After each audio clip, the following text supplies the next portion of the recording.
Everyone, आज हम अध्याय 6 राजनीतिक दल से जो हमारा आज का जो टॉपिक है राष्ट्रीय दल है, आज उसका हम अध्ययन करेंगे।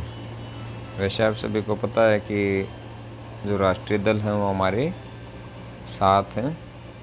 तो कौन से वो दल होते हैं जिनको राष्ट्रीय दल का दर्जा दिया जाता है, तो उसके बारे में इसके अंदर हम अध्ययन करेंगे।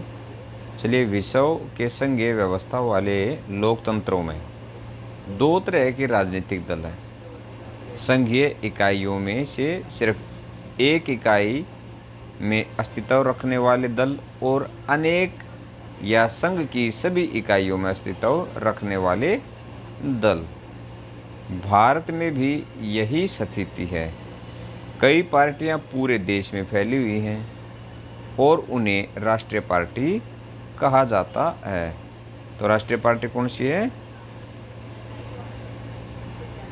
कई पार्टियां पूरे देश में फैली हुई हैं, उन्हें राष्ट्रीय पार्टी कहा जाता है। यानी ये कहा जा सकता है कि जिन पार्टियों का अस्तित्व पूरे देश में होता है, उन्हें राष्ट्रीय पार्टी कहा जाता है। इन दलों की विभिन्न राज्यों में इकाइयां हैं, पर कुल मिलाकर देखें तो ये सारी इकाइयां राष्ट्रीय स्तर पर तय होने वाली नीतियों, कार्यक्रमों और रणनीतियों को ही मानती हैं। देश की हर पार्टी को निर्वाचन आयोग में अपना पंजीकरण कराना पड़ता है। आयोग सभी दलों को समान मानता है, पर यह बड़े और स्थापित दलों को कुछ विशेष सुविधाएं देता है। इन्हें अलग चुनाव चिन्ह दिया जाता है, जिसका प्रयोग पार्टी का अधिकृत उम्मीदवार ही कर सकता है। यानी अधिकृत जिस उम्मीदवार को पार्टी नॉमिनेट करती, यानी चुनाव में उतारती है। जैसे बीजेपी पार्टी का जो चिन्ह है वो कमल का फूल है, कांग्रेस पार्टी का हाथ का पंजा है।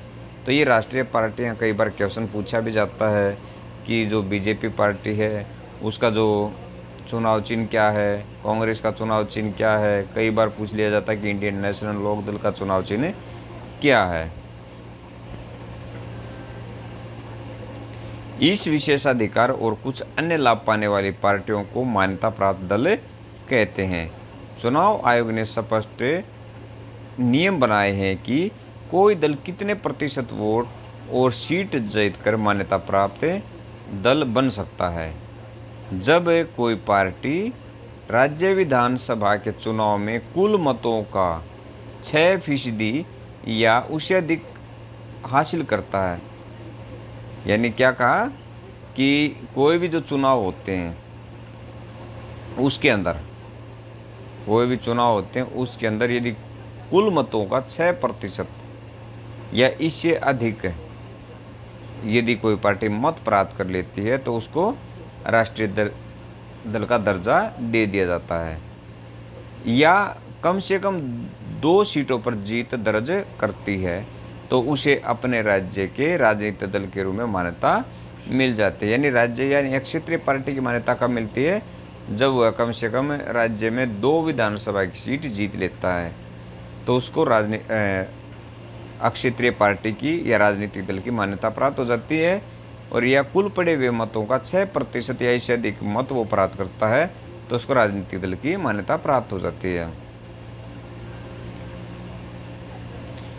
अब आता है आगे, लोकसभा चुनाव में पड़े कुल वोट का अथवा 4 राज्यों के विधान सभाई चुनाव में पड़े कुल वोटों का 6% हासिल करता है और लोकसभा के चुनाव में कम से कम 4 सीटों पर जीत दर्ज करता है, तो उसे राष्ट्रीय दल की मान्यता मिलती है। तो अक्षेत्रीय दल के लिए विधानसभा की कोई 2 सीट और 6% वोट प्राप्त करना, और अक्षेत्रीय दल राष्ट्रीय दल का मान्यता प्राप्त करने के लिए 6% कुल वोटों का और कम से कम 4 राज्यों में सीटों पर कम से कम 4 सीटों पर जीत दर्ज करता हो।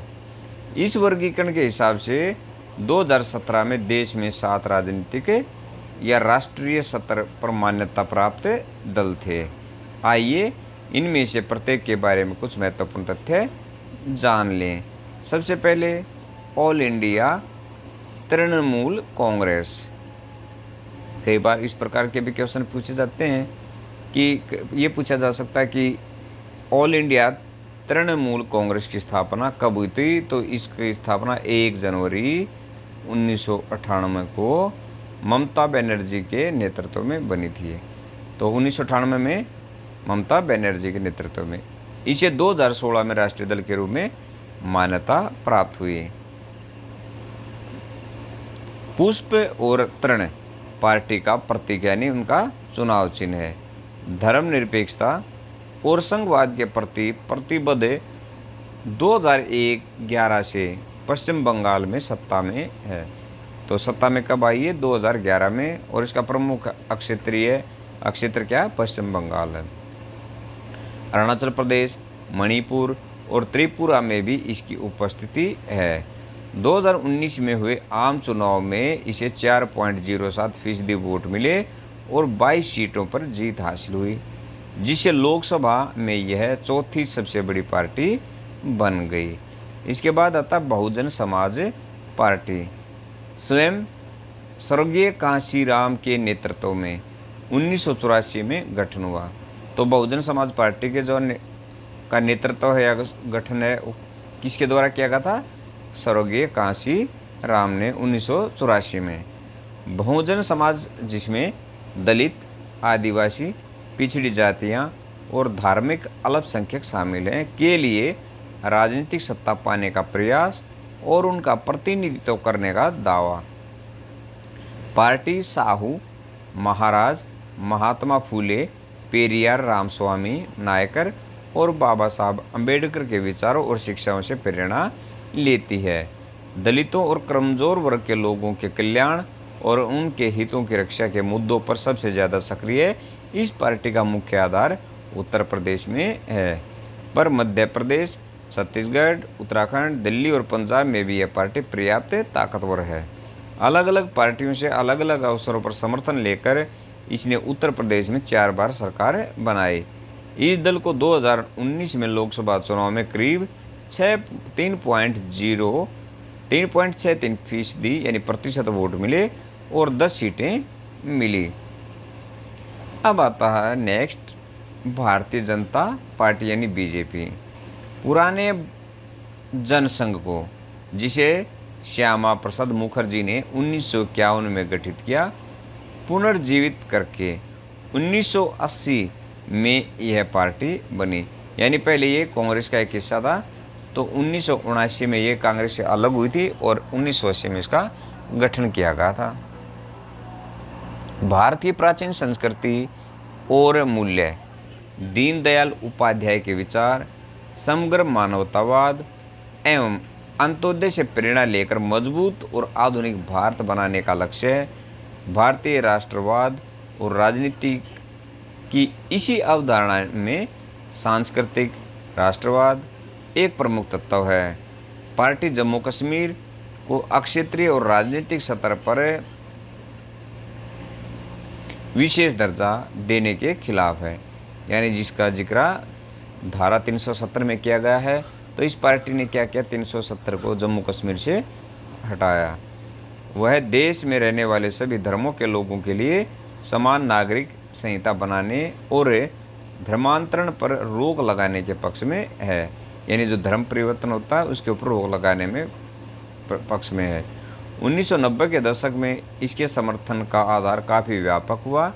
पहले देश के उत्तरी और पश्चिमी तथा शहरी इलाकों तक ही सिमटी रहने वाली इस पार्टी ने इस दशक में दक्षिण, पूर्व, पूर्वोत्तर तथा देश के ग्रामीण इलाकों में अपना आधार बढ़ाया। राष्ट्रीय जनतांत्रिक गठबंधन के नेता की हैसियत से यह पार्टी 1998 में सत्ता में आई। गठबंधन यानी सत्ता में पहली बार कब आई थी? 1998 में। गठबंधन में कई क्षेत्रीय दल शामिल थे। 2019 में हुए लोकसभा चुनाव में 303 सीटें जीतकर सबसे बड़े दल के रूप में उभरी।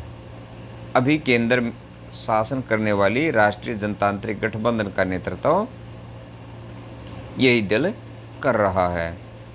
तो कई बार क्वेश्चन पूछा जाता है कि एट प्रेजेंट या वर्तमान में भारत में किस पार्टी की सरकार है, और प्रधानमंत्री कौन है, इस प्रकार से क्वेश्चन पूछे जाते हैं। किस पार्टी का गठन कब हुआ, उसके संस्थापक कौन हैं और वह पार्टी किस प्रकार की विचारधारा रखने वाली है, तो ये अलग अलग क्वेश्चन पूछे जाते हैं। इसके बाद आता है कम्युनिस्ट पार्टी ऑफ इंडिया यानी CPI। 1925 में गठित मार्क्सवाद, लेनिनवाद, धर्मनिरपेक्षता और लोकतंत्र में आस्था, अलगाववादी और सांप्रदायिक ताकतों के विरोधी यह पार्टी यानी इसकी प्रमुख विचारधारा क्या है, मार्क्सवादी विचारधारा है, लेनिनवादी है, धर्मनिरपेक्षता और लोकतंत्र में आस्था। इसके साथ साथ अलगाववादी और सांप्रदायिक ताकतों का विरोधी है, यानी इसने क्या किया, जो अलगाववादी विचारधारा वाले हैं और जो सांप्रदायिक विचारधारा वाले लोग हैं उनका विरोध किया। यह पार्टी संसदीय क्षेत्र को मजदूर वर्ग, किसानों और गरीबों के हितों को आगे बढ़ाने का एक उपकरण मानती है। 1964 की फूट जिसमें माकप्पा इससे अलग हुई, तो इस पार्टी से 1964 में कौन सी पार्टी अलग हुई, माकप्पा के बाद इसका जनाधार सिकुड़ता चला गया यानी कम होता चला गया, लेकिन केरल, पश्चिम बंगाल, आंध्र, पंजाब और तमिलनाडु में अभी भी ठीक ठाक स्थिति है। बहरहाल इसका समर्थन धीरे धीरे कम होता गया। 2019 के लोकसभा चुनाव में इसे 1% से कम वोट और 2 सीट हासिल हुई। मजबूत वाम मोर्चा बनाने के लिए सभी वामपंथी दलों को साथ लाने का की पक्षधर। अब इसके बाद आता है communist party of India Marxist यानी CPIM। 1964 में स्थापित मार्क्सवाद, लेनिनवाद में आस्था यानी इसकी प्रमुख विचारधारा क्या है, मार्क्सवादी, लेनिनवाद में विश्वास, समाजवाद, धर्मनिरपेक्षता और लोकतंत्र की समर्थक तथा साम्राज्यवाद और सांप्रदायिकता की विरोधी, ये इसकी प्रमुख विचारधाराएं हैं। स्थापना कब हुई इसकी, 1964 में। इसका चुनाव चिन्ह हथौड़ा और दरांती है। यह पार्टी भारत में सामाजिक आर्थिक न्याय का लक्ष्य साधने में लोकतांत्रिक चुनाव को सहायक और उपयोगी मानती है। पश्चिम बंगाल, केरल और त्रिपुरा में बहुत मजबूत आधार, गरीबों, कारखाना मजदूरों, खेती मजदूरों और बुद्धिजीवियों के बीच अच्छी पकड़। यह पार्टी देश में पूंजी और सामानों की मुक्त आवाजाही की अनुमति देने वाली नई आर्थिक नीतियों की आलोचक यानी टैक्स को हटाने के विरोधी है। ये पश्चिम बंगाल में लगातार 34 वर्षों से शासन में रही। 2019 के चुनाव में इसे करीब 1.75% वोट और लोकसभा की 3 सीटें हासिल की। इसके बाद आता है हमारे देश की दूसरी प्रमुख पार्टी है इंडियन नेशनल कांग्रेस। इसे आमतौर पर कांग्रेस पार्टी कहा जाता है और यह दुनिया के सबसे पुराने दलों में से एक है। 1885 में गठित इस दल में कई बार विभाजन हुए, यानी कांग्रेस की स्थापना 1885 में।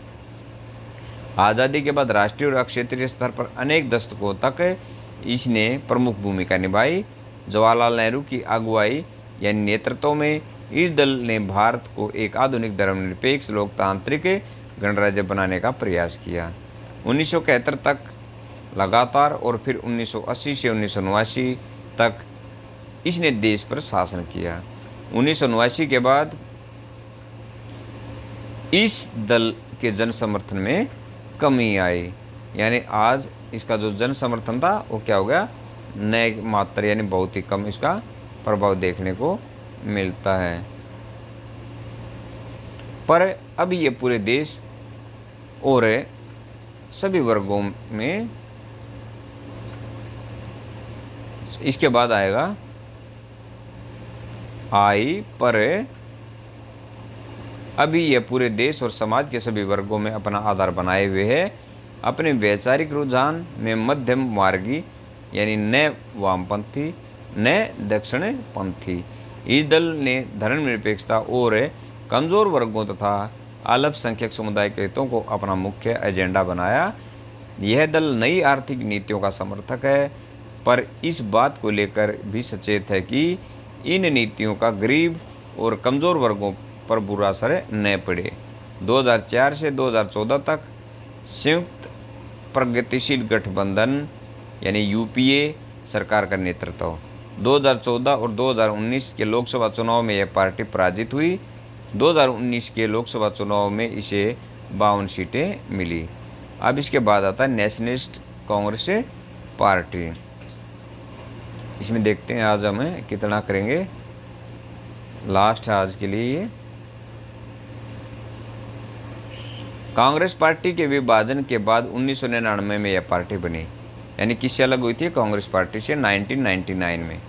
लोकतंत्र, गांधीवादी धर्मनिरपेक्षता, समता, सामाजिक न्याय और संघवाद में आस्था। यह पार्टी सरकार के प्रमुख पदों को सिर्फ भारत में जन्मे नागरिकों के लिए आरक्षित करना चाहती है। महाराष्ट्र में प्रमुख ताकत होने के साथ ही यह मेघालय, मणिपुर और असम में भी ताकतवर है। कांग्रेस के साथ महाराष्ट्र सरकार में भागीदार 2004 से संयुक्त प्रगतिशील गठबंधन में साझेदार है। पिछले 3 दशकों में अक्षेत्रीय दलों की संख्या और ताकत में वृद्धि हुई है। इससे भारतीय संसद विविधताओं से और भी ज़्यादा संपन्न हुई है। 2014 तक किसी एक राष्ट्रीय दल का लोकसभा में बहुमत नहीं रहा। परिणाम स्वरूप राष्ट्रीय दल अक्षेत्रीय दलों के साथ गठबंधन करके या करने को मजबूर हुए। 1996 के बाद से लगभग प्रत्येक अक्षेत्रीय दल को एक या दूसरी राष्ट्रीय सत्र की गठबंधन सरकार का हिस्सा बनने का अवसर मिला। इससे हमारे देश में संघवाद और लोकतंत्र मजबूत हुए। इन दलों के ब्यौरों के लिए अगले पृष्ठ का नक्शा देखें। तो ये नक्शा आपको दिया गया है, जिसका अध्ययन हम कल करेंगे। तब तक के लिए धन्यवाद। आपका दिन मंगलमय हो।